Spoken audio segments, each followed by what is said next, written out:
तर आज मी ना मस्तपैकी असे गरमागरम कुरकुरीत असे हे गोल गरगरीत कांदा भजी बनवलेले आहेत. म्हणजे त्याला गोल कांदा भजी बनतात.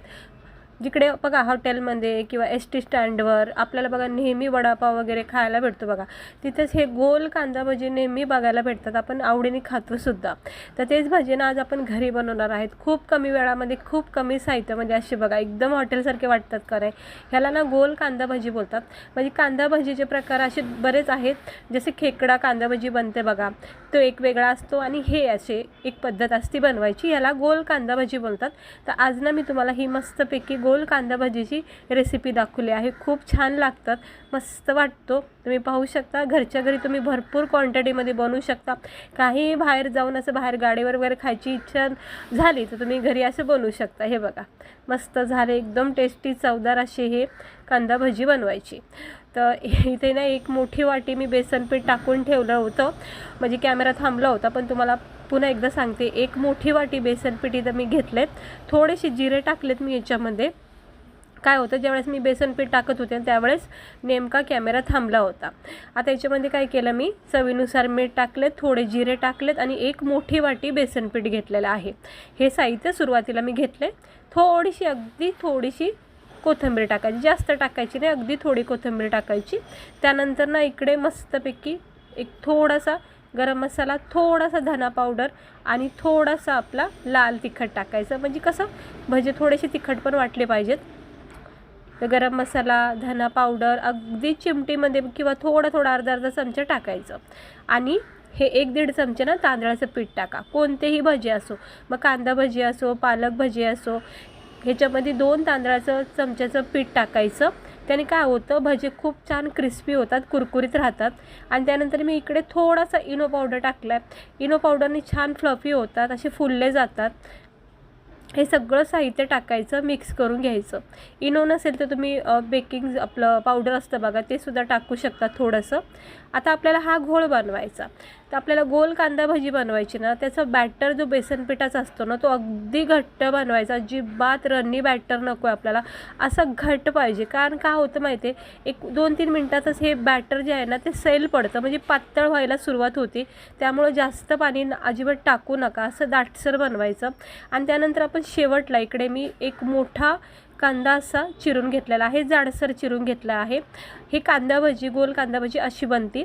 तिकडे बघू शकता. अजून थोडीशी कोथिंबीर टाकली. आता पाणी आपण बेसन पिठामध्ये जास्त नाही टाकायचं, कारण हे कांदे जे टाकतो ना आपण शेवटला, त्यालासुद्धा पाणी सुटतं.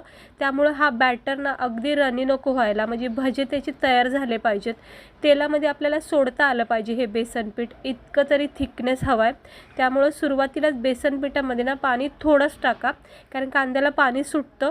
त्यामुळं हे एकदम कवर होतं मग बॅटर व्यवस्थित. हे बघू शकता, परफेक्ट झालेला आहे बॅटर. आता आपण गरमागरम तेलामध्ये स्लो गॅसवर याला सोडून फ्राय करूया.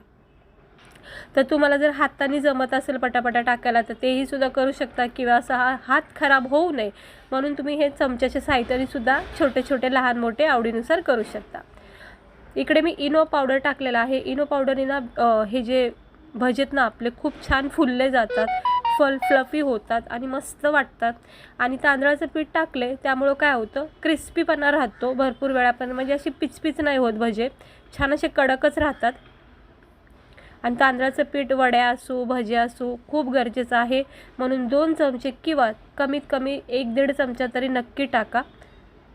आता हे भजे बघा मी सोडून घेतलेले आहेत तेलामध्ये, आणि किती छान असे गोल गरगरीत गुबगुबीत झालेत का नाही. म्हणजे आपण इनो सोडा टाकला आहे बघा थोडासा, त्यामुळं कसे फुलले गेलेले आहेत. आणि तांदळाचं पीठ आहे त्यामुळं हे आतल्यात कडकसुद्धा राहतात, काय अशी नरम पडत नाहीत. तर मस्त असे हे गोल कांदा भजी तयार होत आहे. ह्याला ना चांगला चॉकलेटी रंग येईपर्यंत फ्राय करायचं. गॅस ना थोडासा मीडियम करा, अगदी बारीक पण नको आणि अगदी फास्ट पण नको, एकदम मीडियम. आणि हे बघा असं रंग येईपर्यंत फ्राय करून घ्यायचं. परफेक्ट झालेत बघा, किती छान वाटतात का नाही. मस्त घरच्या घरी आपण हे गोल कांदा भजी बनवलेली आहे. आता मी हे काढून घेते साईडला आणि आपण दुसरा बॅच टाकून घेऊया. मस्त झालेत, अजिबात तेलकट नाही आहे.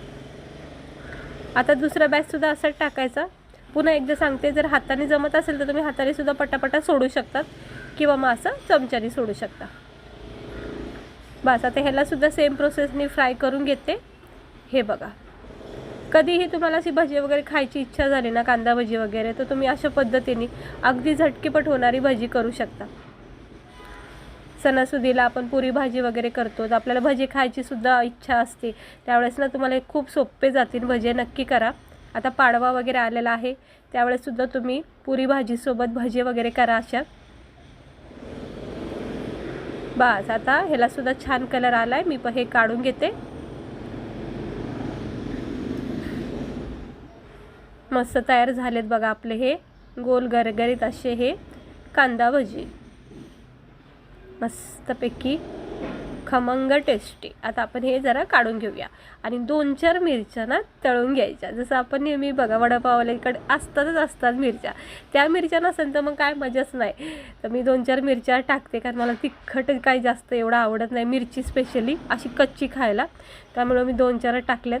बघू शकता. आता हे गरमागरम भजी आपण काढून घेऊया. एक तर तुम्ही याला गरमागरम चहासोबत खाऊ शकता, सकाळच्या नाश्त्यासाठी बनवून, किंवा कोणी पाहुणे वगैरे आले तर त्यांनासुद्धा हे चहासोबत बनवून देऊ शकता. झटकेपट होतात, काहीही टेन्शन नाही, कुटाणा नाही जास्त. आणि अशा मिरच्या वगैरे तळून द्यायच्या, गरमागरम चहाचा कप द्यायचा. बघा किती आवडीने आनंदाने खातील, आणि असं वाटणार पण नाही की हे घरी केलेत.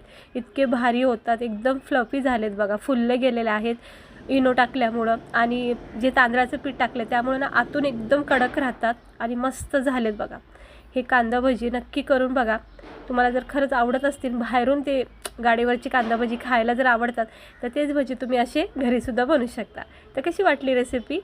आवडली असेल तर नक्की करून बघा.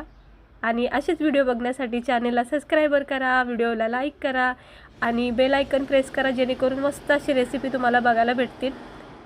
तर कशी वाटली हे बघा. झालेत का नाही एकदम भारी, एकदम हॉटेलसारखे वाटतात का नाही, आणि घरचे असतात, आपल्या हाताने केलेले असतात, त्यामुळं टेन्शन नाही, बिंदास खायचं पोट भरून. चला आता मी गरमागरम चहा घेते याच्यासोबत, आणि तुम्ही पण या सगळे खायला नक्की करून बघा. तर एकदम व्यवस्थित झालेले आहेत. वेगवेगळ्या प्रकारची भजे बनले जातात आहेत. तुम्हाला मी लवकर पालक भजे, मेथीचे पकोडे सगळे दाखवणार आहेत. चॅनलला नक्की सबस्क्राईबर करा. आणि कशी वाटली रेसिपी? आवडली असेल तर लाईक करा.